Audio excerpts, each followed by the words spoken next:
નમસ્કાર વિદ્યાર્થી મિત્રો, વિડિયો લેક્ચરમાં આપ સૌનું ફરી એકવાર હાર્દિક સ્વાગત છે.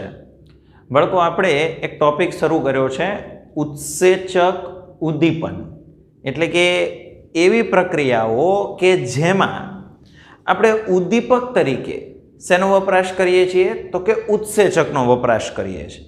હવે ઉત્સેચક શું છે તો કે ગયા લેક્ચરની અંદર આપણે કહી દીધું કે એકચ્યુઅલની અંદર પ્રોટીનના અણુઓ છે અને પ્રોટીન શેનું બને છે તો કે એમિનો એસિડનું બને છે, રાઈટ.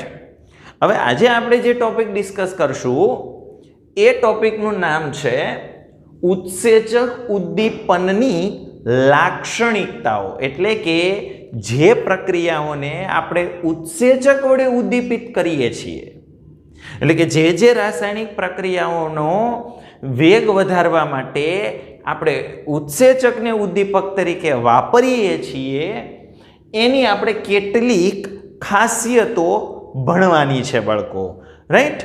તો જો સૌથી પહેલો મુદ્દો શું કહે છે તો કે ઉત્સેચક ઉદ્દીપન તેની કાર્યક્ષમતામાં અદ્વિતીય છે, એટલે કે દરેક ઉત્સેચક પોતાની કામગીરીમાં અજોડ છે. એટલે કે એક ઉત્સેચક જે પ્રમાણે કાર્ય આપે છે એવું જ કાર્ય બીજો ઉત્સેચક ન આપે, નહીતર તો બાળકો શું ઘટના ઘટે તો કે આપણે બધી પ્રક્રિયા માટે એક જ ઉદ્દીપક વાપરીને એક જ ઉત્સેચક વાપરીએ. ઓલું તમે યાદ કરો કે આપણે દરેક પ્રક્રિયાઓ માટે અલગ અલગ પ્રકારના ઉત્સેચક વાપરીએ છીએ.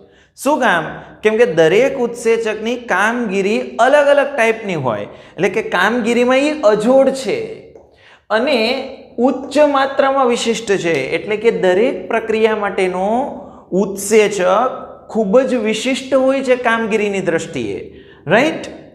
તો હવે કેવી કેવી વિશિષ્ટતાઓ ધરાવે એના વિશે આપણે આજે ડિસ્કસ કરવાનું છે. તો સૌથી પહેલો પોઈન્ટ શું કહે છે તો કે ખૂબ જ વિશિષ્ટ કાર્યક્ષમ. એટલે શું બાળકો?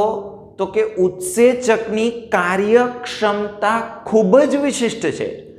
શું કામ ઉત્સેચકની કાર્યક્ષમતા વિશિષ્ટ છે? કેમ કે ઉત્સેચકનો એક અણુ પ્રતિ મિનિટે 10 લાખ પ્રક્રિયકના અણુઓને નિપજમાં રૂપાંતરિત કરી શકે. તમે વિચાર કરો એની કાર્યક્ષમતા કેટલી બધી વિશિષ્ટ છે કે ઉત્સેચકનો એક અણુ પર મિનિટ, પ્રત્યેક મિનિટે પ્રક્રિયકના 10 લાખ અણુઓ ને એ નિપજમાં કન્વર્ટ કરી શકે.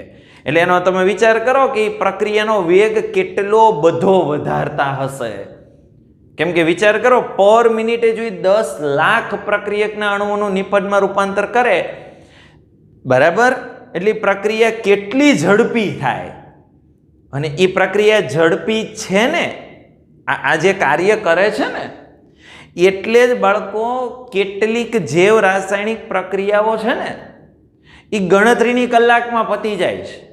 દાખલા તરીકે આપણા શરીરની અંદર જે કાંઈ ક્રિયાઓ ચાલે છે, જે કાંઈ જૈવ રાસાયણિક પ્રક્રિયાઓ આપણા શરીરમાં થાય છે, બાળકો જો ઉત્સેચક ન હોત ને તો એ અમુક પ્રક્રિયા એવી છે કે પૂરી થતા લાખો વર્ષ લાગી જાય. પણ આ ઉત્સેચકો એનો એક એક અણુ પર મિનિટે 10 લાખ અણુઓને નિપજમાં કન્વર્ટ કરે પ્રક્રિયકમાંથી. એટલે આપણા શરીરમાં ઘણી બધી એવી પ્રક્રિયાઓ, જટિલ પ્રક્રિયાઓ છે કે જે ગણતરીની કલાકોની અંદર, ગણતરીની સેકન્ડોમાં એ પૂરી થઈ જતી હોય છે, બરાબર છે. એટલે કે કાર્યક્ષમતાની દ્રષ્ટિએ ખૂબ જ વિશિષ્ટ છે. બીજો પોઈન્ટ બાળકો, ઉચ્ચતમ વિશિષ્ટ સ્વભાવ. બાળકો આ હેડિંગ છે ને, ઉચ્ચતમ વિશિષ્ટ સ્વભાવ. પણ બાળકો હું તમને એમ કહું કે આની અવેજીમાં એક વર્ણનાત્મકતા જે આપણે હેડિંગ કીધું હતું, બસ એ યાદ રાખી લો તો બી ચાલે. કેમ? જો એનું વિધાન વાંચું છું. દરેક ઉત્સેચક આપેલ પ્રક્રિયક માટે વિશિષ્ટ જ હોય, એટલે કે ઉદ્દીપક એટલે કે ઉત્સેચક એક પ્રક્રિયા કરતાં વધુ પ્રક્રિયાને ઉદ્દીપિત કરી શકે નહીં. યાદ કરો, આપણે દરેક ઉત્સેચક વર્ણનાત્મક પ્રકારને આપણે ત્યારે ઉદ્દીપક વાપરતા હતા શબ્દ, યાદ છે કે દરેક ઉદ્દીપક વર્ણનાત્મક પ્રકારના હોય છે, સ્વભાવે વર્ણનાત્મક છે. એટલે કે એક ઉદ્દીપક એક પ્રક્રિયા માટે કામ લાગે તો એ બીજી પ્રક્રિયા માટે કામ ન લાગે. એટલે કે દરેક પ્રક્રિયા માટેનો ઉત્સેચક હંમેશા વિશિષ્ટ હોય. એટલે કે ઉચ્ચતમ વિશિષ્ટ સ્વભાવ દરેક પ્રક્રિયા માટે, દરેક જૈવ રાસાયણિક પ્રક્રિયાઓ માટે જરૂરી ઉત્સેચક ડિફરન્ટ જ હોય.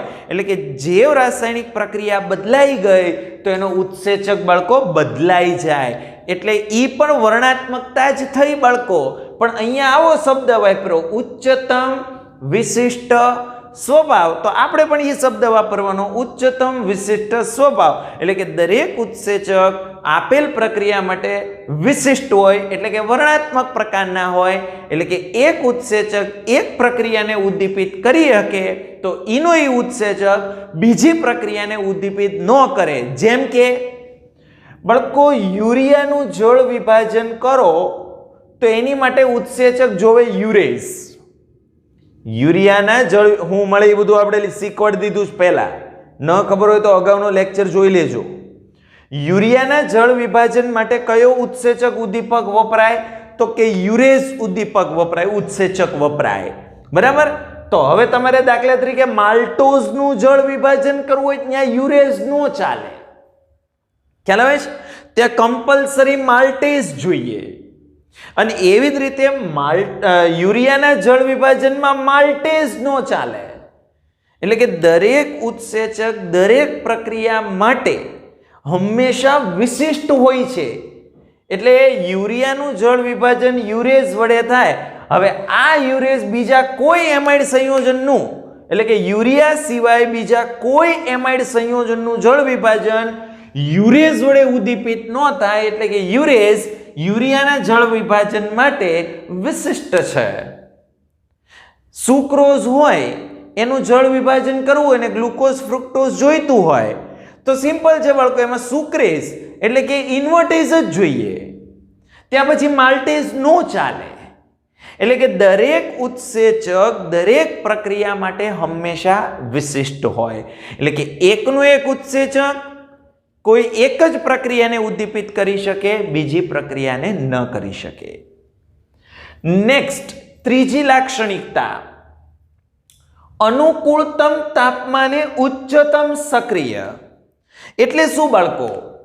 તો કે ભાઈ ઉત્સેચક ઉદ્દીપક પ્રક્રિયા, ઉત્સેચક ઉદ્દીપકીય પ્રક્રિયાનો વેગ અમુક ચોક્કસ તાપમાને મેક્સિમમ હોય. એટલે શું બાળકો? હું એમ કહેવા માંગુ છું કે જે પ્રક્રિયામાં તમે ઉદ્દીપક તરીકે ઉત્સેચક વાપરતા હો એવી પ્રક્રિયા ટેમ્પરેચરના કોઈ ગાળામાં અથવા તો કોઈ ચોક્કસ ટેમ્પરેચરે એનો વેગ મેક્સિમમ હોય છે. એટલે શું? તો કે જો ઉત્સેચક ઉદ્દીપકીય પ્રક્રિયાનો વેગ અમુક ચોક્કસ તાપમાને મેક્સિમમ છે. એટલે શું? ફરી એકવાર બોલું છું કે ભાઈ ઉત્સેચક વડે ઉદ્દીપિત થતી કોઈ પ્રક્રિયા હોય બાળકો, એમાં ટેમ્પરેચરના કોઈ ગાળામાં એ પ્રક્રિયાનો વેગ મેક્સિમમ હોય. શું કામ? કેમ કે ઈ ટેમ્પરેચરના ગાળામાં ઉત્સેચક જે છે એની ક્રિયાશીલતા ખૂબ વધારે હોય.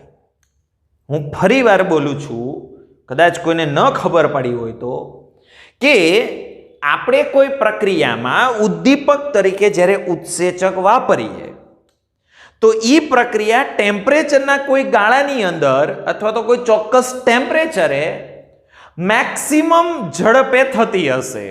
બરાબર? એટલે કે એનો વેગ ખૂબ મહત્તમ હશે. તો જે ટેમ્પરેચરે પ્રક્રિયાનો વેગ મહત્તમ છે એની પાછળનું રીઝન શું? તો કે ઈ ટેમ્પરેચરે તમે જે પ્રક્રિયામાં ઉત્સેચક વાપરો છે એની ક્રિયાશીલતા, એની સક્રિયતા મેક્સિમમ હોય. એટલે કે એ ટેમ્પરેચરના ગાળામાં ઉત્સેચક છે ઈ મેક્સિમમ કાર્ય દર્શાવતો હોય. તો તાપમાનના જે ગાળામાં અથવા જે તાપમાને ઉત્સેચક ઉદ્દીપનની પ્રક્રિયાનો વેગ મેક્સિમમ થાય, જે તાપમાને ઉત્સેચક ઉદ્દીપન ક્રિયાનો વેગ મેક્સિમમ થાય, ઈ ટેમ્પરેચરને ઈ ઉત્સેચક ઉદ્દીપનની ક્રિયાનું અનુકૂળતમ તાપમાન કહેવાય. એટલે ફરી એકવાર બોલી જાઉં છું કે ભાઈ જે ટેમ્પરેચરે ઉત્સેચક ઉદ્દીપનની ક્રિયાનો વેગ મેક્સિમમ બને ત્યારે ઉત્સેચકની ક્રિયાશીલતા ખૂબ વધારે હશે, એટલે કે ઉત્સેચક મેક્સિમમ કામ કરતા હશે. એટલે ઈ ટેમ્પરેચરને ઉત્સેચક માટેનું અનુકૂળતમ તાપમાન કહેવાય, કેમ કે ઈ ટેમ્પરેચર મેક્સિમમ કામ કરે છે. કેમ? આપણે બધા બાળકો જો ઓરડાના તાપમાને આપણી પૂરી કાર્યક્ષમતા વાપરી શકીએ, આપણી પૂરી કાર્યક્ષમતાથી આપણે કામ કરીએ, પણ હવે આપણે બધા અહીંયા રહેવા ટેવાયેલા છીએ. હવે આપણને કોઈ બરફીલા પ્રદેશમાં મૂકી દે, આવું સરસ મજાનું ટી શર્ટ ને પેન્ટ પહેરાવીને જાઓ, તમને મનગમતું જીન્સનો પેન્ટ અને ટી શર્ટ પહેરીને ઉપડો, તો પહેલી વાત તો અહીંયા બહાર જ ન નીકળીએ, કામ તો સાઈડમાં રહી જાય. કેમ? કેમ કે આપણને ઠંડુ તાપમાન અનુકૂળ નથી, કેમ કે આપણે આવા મધ્યમ તાપમાનમાં રહેવા ટેવાયેલા છે, ખૂબ વધારે નહીં, ખૂબ ઊંચું નહીં. એટલે આપણે અહીંયા આપણું મેક્સિમમ કામ કરીએ કે ત્યાં ન કરી શકીએ. કેમ? તો કે આપણી માટે અનુકૂળ વાતાવરણ નથી. એમ ઉત્સેચક છે એ કોઈ ચોક્કસ ટેમ્પરેચરે મેક્સિમમ કાર્ય કરે, અને એ મેક્સિમમ કાર્ય કરે એટલે એ ટેમ્પરેચરે પ્રક્રિયાનો વેગ મેક્સિમમ હોય. ખ્યાલ આવે છે? અને એટલે એ જે ટેમ્પરેચરે પ્રક્રિયાનો વેગ મેક્સિમમ બને, એટલે કે ઉત્સેચકની ક્રિયાશીલતા મેક્સિમમ થતી હોય, એની ઉત્સેચક માટેનું અનુકૂળતમ તાપમાન કહેવાય. અને બાળકો, કોઈ પણ ઉત્સેચક અનુકૂળતમ તાપમાનથી ઊંચા કે નીચા તાપમાને, કોઈ પણ ઉત્સેચક અનુકૂળતમ તાપમાનથી ઊંચા કે નીચા તાપમાને એની ક્રિયાશીલતા ઘટી જાય. મતલબ ઉત્સેચક ઉદ્દીપન બરાબર એની માટે અનુકૂળતમ ટેમ્પરેચર જો આપો તો ઉત્સેચક ખૂબ સક્રિય હોય. પણ જો તમે દોઢા થઈને અનુકૂળતમ તાપમાનથી ઊંચું કે નીચું ટેમ્પરેચર લઈ જાઓ એટલે ઉદ્દીપકની ક્રિયાશીલતા એટલે કે સક્રિયતા ઓછી થઈ જાય. બરાબર છે? તો જો ઉત્સેચક સક્રિયતા માટે અનુકૂળતમ ટેમ્પરેચર કેટલું છે? તો કે 298 થી 310 કેલ્વિન. એટલે કે કોઈ પણ પ્રક્રિયા ઉત્સેચક વડે ઉદ્દીપિત થતી હશે તો આ ટેમ્પરેચરે મેક્સિમમ વેગ ધારણ કરેલી હશે. કેમ? તો કે આ ટેમ્પરેચર ઉત્સેચક માટેનું અનુકૂળતમ તાપમાન છે. હવે જો તમે દોઢા થાવ અને આનથી ઊંચું ટેમ્પરેચર લઈ જાઓ કે આનથી નીચું લઈ જાઓ તો એની ક્રિયાશીલતા ઘટી જાય. તો તરત પ્રશ્ન થાય, સાહેબ કેમ એની ક્રિયાશીલતા ઘટી જાય? બળકો એનું રીઝન છે, ઉત્સેચક શેના બનેલા છે? પ્રોટીનના બનેલા છે. બરાબર? ઉત્સેચક શેના બનેલા છે? પ્રોટીનના. જો તમે અનુકૂળતમ ટેમ્પરેચરની રેન્જની બહાર આટા મારો, એટલે દાખલા તરીકે તમે 310 કેલ્વિન કરતા ઊંચું ટેમ્પરેચર લઈ જાઓ એટલે બાળકો ઉત્સેચકોનું પોતાનું વિઘટન થવા માંડે, ઉત્સેચક નાશ પામવા લાગે. એટલે તમે જેટલો ઉત્સેચક નાખ્યા હોય, જેટલા અણુઓ તમે ઉત્સેચકના ઉમેર્યા હોય, એનું વિઘટન થવા માંડે. એટલે કે ઉદ્દીપકની માત્રા બાળકો ઘટવા લાગે. હવે ઉદ્દીપકની માત્રા ઘટવા લાગે તો ઓબ્વિયસ વસ્તુ છે કે પ્રક્રિયાના વેગને અસર થાય જ. અને જો તમે 298 કેલ્વિનથી નીચું ટેમ્પરેચર લઈ જશો તો ઉત્સેચકો છે એની ક્રિયાવિધિ મંદ પડી જાય, ધીમા થઈ જાય, કામ બધા કરે પણ એની ક્રિયાશીલતા ઓછી થઈ જાય, કામગીરી ઘટી જાય. નીચા ટેમ્પરેચરે એમને પ્રક્રિયા કરવાનો વેગ ઘટી જાય. કોનો? ઉત્સેચકનું કામગીરી કરવાનો વેગ ઘટી જાય. હવે ઉત્સેચક પોતાની કામગીરી જો ધીમી કરે તો ઓબ્વિયસ વસ્તુ છે એનાથી પ્રક્રિયાનો વેગ પણ અસર પામે છે. એટલે તમે અનુકૂળતમ તાપમાનથી ઊંચા કે નીચા ટેમ્પરેચરે ન જઈ શકો. તો બાળકો મેં કીધું હતું કે આપણા શરીરની અંદર જૈવ રાસાયણિક પ્રક્રિયા થાય કે ના થાય? અને જૈવ રાસાયણિક પ્રક્રિયા કોના વડે ઉદ્દીપિત થાય? તો કે ઉત્સેચક વડે ઉદ્દીપિત થાય. તો એનો મતલબ એમ કે આપણા શરીરનું ટેમ્પરેચર આ રેન્જમાં હોવું જોઈએ. તો બાળકો આપણે શરીરનું ટેમ્પરેચર છે 310 કેલ્વિન. આપણા શરીરનું ટેમ્પરેચર છે બાળકો 310 કેલ્વિન. તો એ જુઓ, ઉત્સેચક ઉદ્દીપન માટેનું અનુકૂળતમ તાપમાન છે. અને એટલે આપણા શરીરમાં તમામ ઉત્સેચક ઉદ્દીપનની ક્રિયાઓ સરસ મજાના વેગથી થાય છે. પણ બાળકો, જ્યારે તમે બીમાર પડો છો, તમને તાવ આવે છે, ત્યારે બાળકો તમારા શરીરનું ટેમ્પરેચર 310 કેલ્વિન કરતાં વધી જાય. જ્યારે તમે બીમાર પડો છો, આપણને તાવ આવે છે, ત્યારે આપણા શરીરનું ટેમ્પરેચર વધે છે અને ઈ અનુકૂળતમ તાપમાનથી, ઉત્સેચક ઉદ્દીપન માટે અનુકૂળતમ તાપમાનથી ઊંચું જતું રહે. અને બાળકો, એવી કન્ડિશનમાં આપણા શરીરમાં કેટલીક જૈવ રાસાયણિક પ્રક્રિયાઓના વેગ ઘટી જાય. કેટલીક જૈવ રાસાયણિક પ્રક્રિયાઓના વેગ શું થાય બાળકો? ઘટી જાય છે. અને બાળકો, એ જે જૈવ રાસાયણિક પ્રક્રિયાઓના વેગ ઘટે છે ને, એટલે જ આપણને ડોક્ટર બીમાર પડે ને આપણે ત્યારે ડોક્ટર આપણને કેટલીક સલાહ આપે કે આવું આવું ખાજો, આવું આવું ન ખાતા. શું કામ આવી બધી સલાહ આપે છે? કેમ કે એ સમયે તમારી પાચનની ક્રિયામાં જેટલા ઉત્સેચકો કામ કરતા હશે એની ક્રિયાશીલતા ઘટી ગઈ હશે. કેટલાક ઉત્સેચકોનું વિઘટન થઈ ગયું હશે, કેમ કે તમારા શરીરમાં ટેમ્પરેચર વધી ગયું હતું. અને એટલે તમે ત્યારે કોઈ પણ બીજો ભારે ખોરાક ખાશો તો નહીં પાચન થઈ શકે. ખ્યાલ આવે છે? અને એટલા માટે આપણને ડૉક્ટર સલાહ આપે છે કે હળવો ખોરાક લેવો. ખ્યાલ આવે છે? એ બધું શું કામ થાય છે? ક્લિયર થયું? ઓકે, સરસ. તો આ હતું અનુકૂળતમ તાપમાને ઉચ્ચતમ સક્રિય.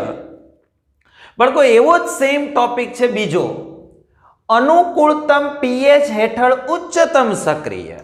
એટલે કે જેમ અનુકૂળ જો તાપમાન મળે તો ઉત્સેચકની ક્રિયાશીલતા વધારે હોય, એમ જો ઉત્સેચકને જે પ્રક્રિયાને ઉદ્દીપિત કરતા હોય, ઉત્સેચક જે પ્રક્રિયાને ઉદ્દીપિત કરતા હોય એ પ્રક્રિયા સાથે સંકળાયેલા દ્રાવણની પીએચ જો ઉત્સેચકને અનુકૂળ હશે તો એનો ક્રિયા કરવાનો વેગ મેક્સિમમ હશે.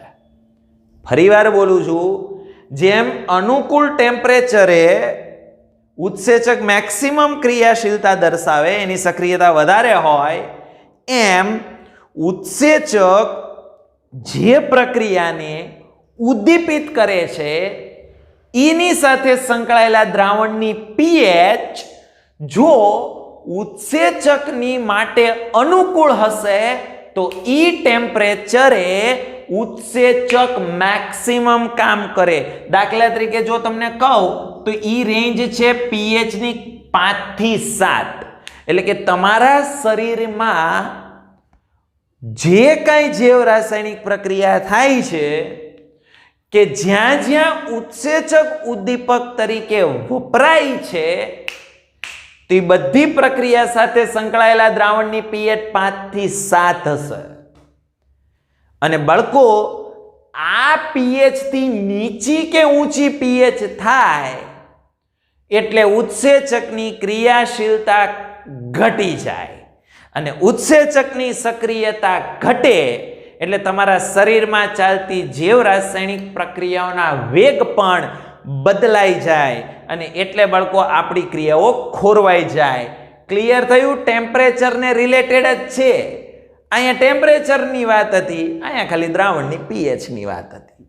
પણ આ બધું એમસીક્યુમાં ખાસ યાદ રાખવું કે ઉત્સેચક ઉદ્દીપન માટે અનુકૂળતમ તાપમાન શું? તો કે 298 થી 310.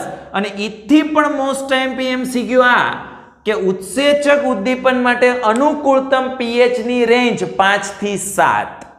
ક્લિયર? પછી બાળકો પાંચમી લાક્ષણિકતા તમને ભણાવું છું. પાંચમી લાક્ષણિકતા છે નિરોધકો અને વિષ એટલે કે ઝેરની અસર. બાળકો અગાઉ મેં તમને એકવાર ભણાવ્યું હતું કે ઉદ્દીપકની અંદર કોઈ અશુદ્ધિ ભળી જાય. યાદ કરો, પહેલા ઉત્સેચકની પહેલા આપણે જ્યારે ઉદ્દીપન ભણતા હતા ત્યારે મેં આ વાત કરી હતી કે તમારા ઉદ્દીપકની અંદર કોઈ અશુદ્ધિ ભળી જાય એને લીધે ઉદ્દીપકની સક્રિયતા ક્રિયાશીલતા ઘટાડી નાખે. તો જે પદાર્થની હાજરીને કારણે ઉદ્દીપકની ક્રિયાશીલતા ઘટે એને નિરોધક અથવા વિષ કહેવાય, ઝેર કહેવાય. તો અહીંયા પણ બાળકો સામાન્ય ઉદ્દીપકની જેમ ઉત્સેચક કેટલાક પદાર્થની હાજરીમાં નિરોધન પામે એટલે અથવા તો ઝેરીકરણ પામે. એટલે શું બાળકો, આપણા શરીરની અંદર જો કોઈ એવા પદાર્થો હાજર થઈ જાય કે જે ઉત્સેચકની કામગીરીને અવરોધે, જો આપણા શરીરની અંદર કોઈ એવા પદાર્થો હાજર થઈ જાય કે જે ઉદ્દીપકની કામગીરીને અવરોધે, બરાબર, તો એને કહેવાય છે નિરોધન અથવા તો ઝેરીકરણ. એટલે ઝેરીકરણ બીજું કાંઈ જ નથી.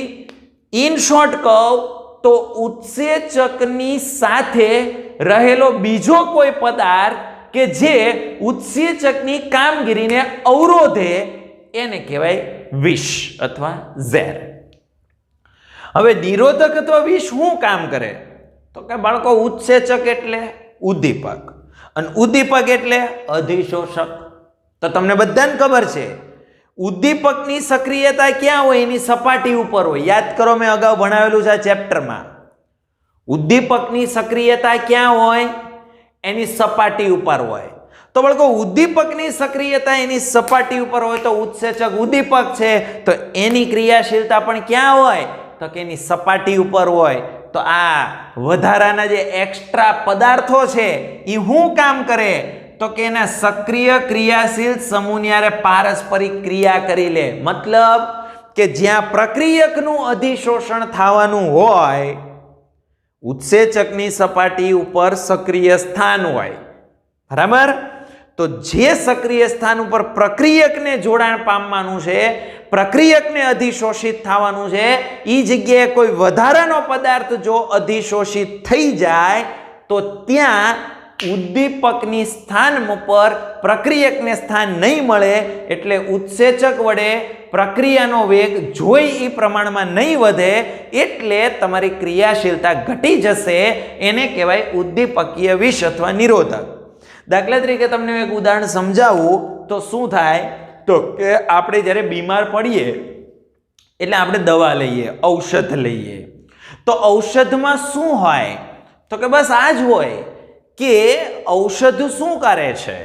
તો કે ઔષધ એ આવા એક્સ્ટ્રા પદાર્થ છે આપણા શરીરમાં બહારથી દાખલ કરેલા.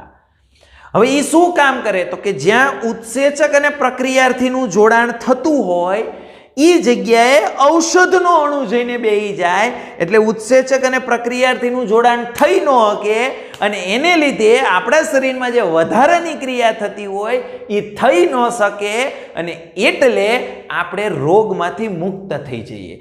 રોગ એટલે બીજું કાંઈ જ નથી. આપણા શરીરની અંદર જે નોર્મલ ક્રિયા થતી હોય તો એમાં શું હોય? તો કે ઉત્સેચકની સપાટી ઉપર પ્રક્રિયાર્થી આવતો હોય, બરાબર. પણ જ્યારે કોકવાર એવું થાય કે આપણા ઉત્સેચકો કે આપણા પ્રક્રિયકો મગજ મૂકી દે તો જે ઉત્સેચક ઉપર જે પ્રક્રિયાર્થીને આવવાનું હોય એની બદલે જો બીજા આવીને ડિસ્કો કરવા લાગે એટલે ન થવાની ક્રિયા આપણા શરીરમાં શરૂ થાય એનું નામ બીમારી. અને એવા સમયે તમે દવા પીવો છો, ઔષધ લ્યો છો તો ઔષધ શું કામ કરે? તો કે જે પ્રક્રિયાર્થીને ઉત્સેચક હારે જોડાવાનું હતું એની બદલે બીજો જોડાતો હતો તો આ ઔષધ ત્યાં જઈને શું કરશે? તો કે જે પ્રક્રિયાર્થી ઉત્સેચક હારે જોડાતો હતો એમાં વચ્ચે કોમ્પિટિશન કરીને પોતે જોડાઈ જશે. એટલે ઓલો જે બીજો પ્રક્રિયાર્થી આવતો હતો એ આની ઉપર નહીં આવી શકે અને બાળકો એ નહીં આવે એટલે એને લીધે પ્રક્રિયા નહીં થઈ શકે. ખ્યાલ આવે છે? અને આની વિશે હજી હું થોડું કહીશ, પણ ક્યારે? જ્યારે હું ઉત્સેચક ઉદ્દીપન કેમ થાય એની આખી ક્રિયાવિધિ સમજાવીશ ત્યારે બાળકો આ મુદ્દાનો ફરી પાછો ઉલ્લેખ કરીશ.